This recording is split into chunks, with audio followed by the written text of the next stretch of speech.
Commanders, welcome back to the port. You're looking at the French Tier 5 premium destroyer Aigle. It means eagle in English. I think you already knew that. Our commander is Philippe Bueno. His base trait is Powder Keg, which increases the HE shell damage.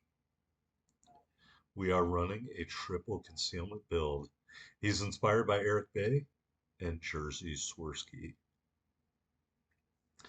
In row 1, we chose Subsurface Venture. In row 2, Fragile Threat. In row 3, Torpedo Safari. In row 4, we're going to switch to Smoke on the Water because the Aigle is the only French destroyer with smoke capability. And our legendary skill is Unstoppable.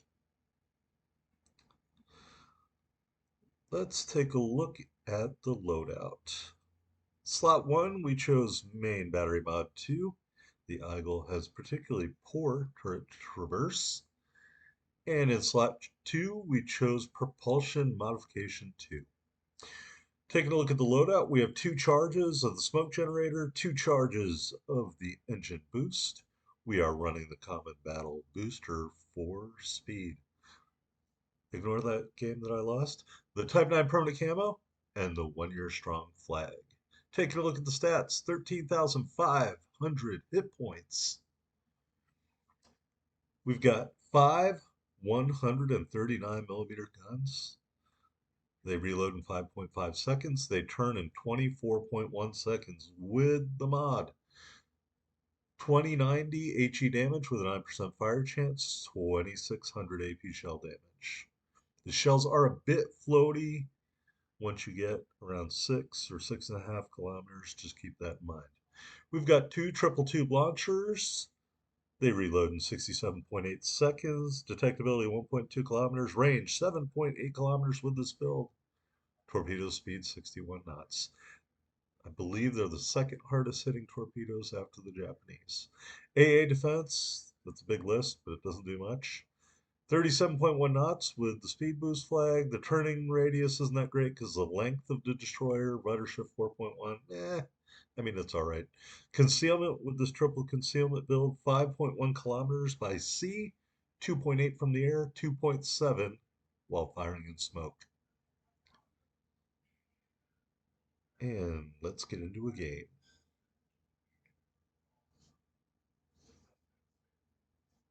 I think the French destroyers are very underrated.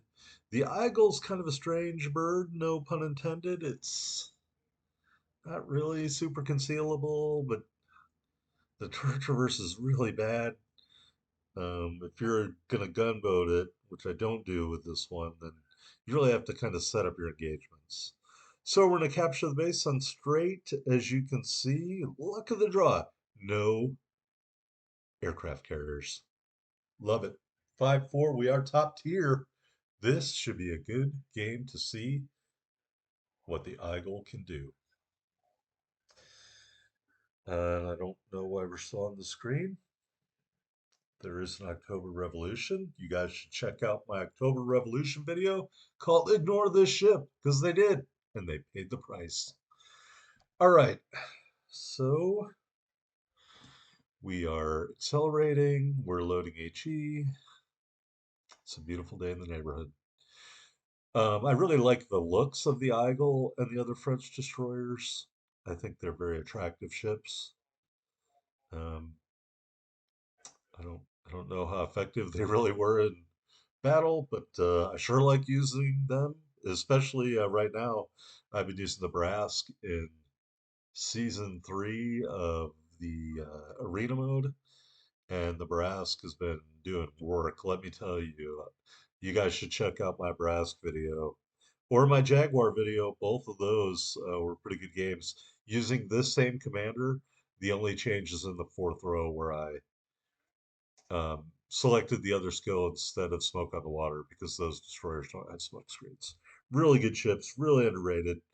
Strongly recommend that concealment build for the lower tier French destroyers. So here we've got a Koenig into our torpedo range, and because two is better than one, I just torp out.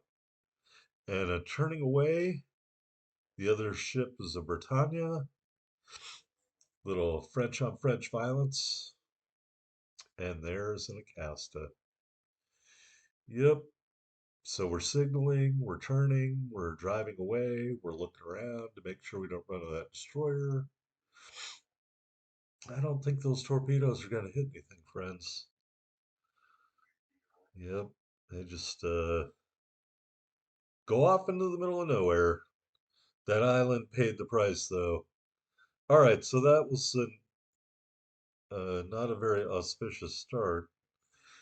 We are cruising back over here because there's nothing I like better than trying again. As you can see, we're about 10 seconds away from a reload, so I think they have pretty good reload in the French line. Not great, not as good as maybe the T-61. It's probably about 11 or 12 seconds slower. As you can see, I tried to intercept these torpedoes with my ship's face. Thankfully, I was unable to do that. And then these ones, I'm like, hey, I need to speed up. So I got lucky. If he had fired those all in a row, I probably would have been back to the port. Here, I've located a large landmass. At the same time, I'm using one of my two smoke screens.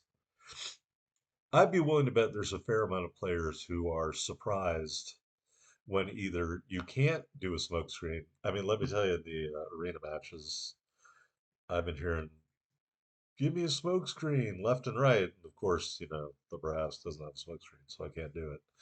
So when people start to realize French destroyers don't have smoke screens, and then you throw this bad boy out there, they might be in for a little bit of shock. It allows you to play it more like a traditional destroyer. So if you're looking for a foray into the French destroyer line, the Aigle is a nice ship. Here you can see this Gata decides to push his luck. And as you can see, even though I ran into our friendly ship, we are going to damage him severely, even though we have some slow turning guns. I just turn away so I don't get caught by his torps, and I am lighting him up pretty good. These are some really powerful guns, friends. And a bueno increasing that HE damage. As you can see, he's trying to hide. He smokes up. I throw some torps. I continue firing. The other two turrets circle around. And aloha means goodbye. And we missed him with all our torps. Well, I mean, at least we got what we could get. But I have to commend the guy. He's dying and he gets a double strike on two of our teammates. Good play, Mr. Gata. I don't know who that was, but brother, you did a good job there, man. Good grief. I saw that. I was like, embarrassing. All right, so here's a Congo. Our torpedoes are ready to go. He spots us because our detectability is 5.1 on the surface. So as you can see, I'm kiting a little bit here. You got to do a little bit of kiting in these destroyers and the Russian destroyers. Kind of extend your lifespan a little bit. Even if I had a smoke screen, I wouldn't have used it there. But as you can see, those torpedoes are right on target. Oh no. All right, I missed with one.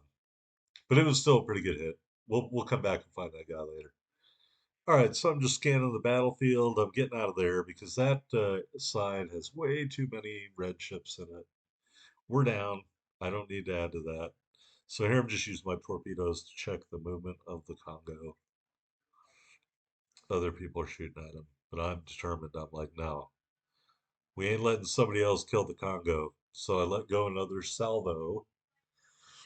And the pilot of the Congo, the commander, does not deviate his path in any way, shape, or form. And I really think that's not a great way to sail a battleship around, especially when you've been engaged by a destroyer before. Except the difference this time is I am safely out of his detectability range. So he doesn't know I'm there, and he's not fast enough to evade these torpedoes. And he's on fire, and it's not out, so I know he doesn't have a damage con. So take that. And that's our second kill of the game. All right, so we're meandering through the cap. I'm taking a look at the mini map up in the corner, and I decide to circle back and head to the starboard side of the red base. I just think there's a destroyer, there's a couple of battleships, and everybody else is way on the other side, and I can't get over there. So I'm gonna head this way. Maybe if I'm lucky, this little gap here, the I think it's a Fubuki. We'll come to that little gap, and I'll tear them up with my 139s. Um, and that's kind of why I adjusted my heading here. But I don't think, if I remember correctly, I don't think he came in here. I recorded this game, I want to say right when I got back from my 2 weeks out of town where you're forced to deal with inferior content. And our other destroyer knocked off the Podvoisky. I'm sorry, it's been a while since I spoke Russian. That one was pretty brutal. I can say October Sky Revolution all day long. Podvoisky is just not something I'm good at. So here's a Mutsuki torpedo boat. He's spotted by our T-22. We're going to help him out. And we're going to see this Koenig and launch a interwoven um, wall of skill towards him. And then we're going to try to get him set on fire so he burns his damage con. Really kind of a good strategy so he can't stop flooding. And as you can see, we've got really good reload on these guns. They've got a nice flat shell arc at this range. Although I will say, if you get much farther away, they start to get a little floaty. So don't treat them like Russian guns. They aren't that good. And look at that. Oh, we got a couple of hits. All right, that's cool. Someone's calling me. Ignore my phone. They don't know I'm filming a voiceover. Stop calling me. All right, so I located another island. I am really good at doing that. I'm like the Magellan of locating islands on the battlefield. So this Mutsuki, I don't know how that's high caliber already, but I'll take it. This Mutsuki just can't help himself. He has to come here and get killed. I'm like, dude, you're a Japanese destroyer. You have no business gunfighting a French ship. I don't know how that didn't kill him, to be honest with you. But as you can see, his engine is disabled, and he's done. He had a bad day. All right, 3 kills, and we got the high caliber already. All right, so the Koenig is still within our torpedo range, and we're gonna turn. We're gonna shoot some torpedoes at him. We're gonna go back to the smoke screen. The Britannia comes around the corner. He sets us on fire. I'm gonna send some torps his way too, and I'm turning to make sure I don't run into the island again and put the fire out. So we're just gonna use the island as I don't know what that was. I don't think they have lightning in the game yet. Um, we're going to use the island to kind of block ourselves from the Britannia. And then I'm going to turn, and I think I'm going to crash into another island because it's one of the things I'm really good at doing. And as you can see, this glacial turret traverse. Yep, there we go. Glacial turret traverse. And I'm waiting for my torpedo reload so I can shoot torpedoes through the smoke screen at the Britannia. And I think I've wedged myself into the island's rocks here, which is something I'm extremely proud of. But it also gives me the chance to sort of kill pinch at this Britannia here and shoot at him. Although he is healing, maybe I can get back out there before the T-22 can kill him. No, stop shooting at him. I want to kill him. All right, so we're in full kill pinch mode at this point, even though there's no smoke screen. We are just trying to kill this Britannia so we can get 4 kills. Because when you're an average player, any kill counts. It doesn't matter if it was fairly earned or kill pinched. And so we set him on fire. Pretty happy about that. Get another full salvo off on him. And that's that. 4 kills, over 90,000 damage. So here's the New York. We're going to drop from his spot here in a minute. And I'm just going to fire another staggered set of torps at him. And I really need this kill for the Kraken. So you know I was going all out at this point. I was dialed in. And the New York is pretty slow and not maneuverable, and they're really at a disadvantage. There's two destroyers. We have a battleship, and that T-22 is doing a great job keeping pressure on them by staying in their cap. So it's kind of forcing them to go towards where he is to reset the cap. And in doing so, uh, the New York is going to sail into those French torpedoes. Devastating strike, Kraken unleashed. Yep, those French torpedoes are all that in a bag of chips. They're not as good as the Japanese torpedoes, but they're not far behind. They really do hit hard. All right, so we've got the Koenig here. I guess that meant the internet was not really cooperating when my screen did that. And he is on a man on an island, and we are going to go where eagles dare, folks. The Aigle closing in on the helpless Koenig. And, we're in full who cares mode because we're going to win the game. And I want 6 kills to put this game from great to superlative. All right, so we are going to give him. He's not even moving. I think he may have given up, disheartened by how good the Aigle is, but I just give him full coverage. He does damage my rudder, or my steering gears, but I don't pay any attention to that. We do get the fire started, and I believe he burns his damage con, and that's all she wrote, buddy, because here come the torps. Welcome to France. All right, so that's a great game in the Aigle.